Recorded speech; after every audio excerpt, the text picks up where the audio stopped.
When you think throughout history about people discovering gold, you probably think about the Californian gold rush in the mid-19th century, or people blasting their way through canyons to discover the material. Gold rushes led to huge population shifts and migrations, as people went to go and get rich quickly, and there were whole towns and cities that emerged and developed because of the discovery of the material of gold. But one place in which gold was found often was in rivers, and people panned the rivers for the tiniest speckle of the material. Behind me is River Mawwdach, or the River Mawwdach. I'm in Gwynedd in Wales, the foothills of Mount Snowdon and Snowdonian National Park. Now the river there is only 28 miles from source to mouth, and it flows into many other rivers. But in the river there was a large amount of gold mining that took place, and a significant amount of gold panning that also took place. Today gold is still an economically important material and mineral in Wales, despite the decline of metal mining industries.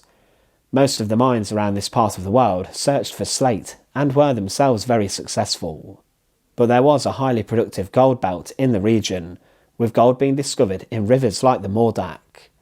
Fine specimens of gold were found over the past 150 years, and large nuggets of alluvial gold were discovered in the region's rivers. With this, many people began panning for gold, and industrial panning took place. The river is known to fall and rise very quickly, but despite that, it sustained salmon and trout. But gold was discovered in the surrounding hills in 1844, and prospectors flocked to this quiet Welsh valley, and in this region they dug hundreds of horizontal mine openings in the hills, and this region became Britain's most productive gold mine, and in 1888, 9,000 ounces of gold were discovered. One mine even opened until 1999, and gold in this region was used for making rings traditionally for the royal family, the kings and queens of Britain. There were gold mills that sprung up around the River Mawwdach, but panning in the river was one of the more simpler ways of extracting gold when compared to local mines.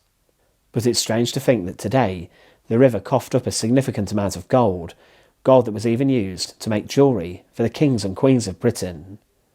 There you go, something new and interesting for you to learn, that gold was hunted and mined for in Wales.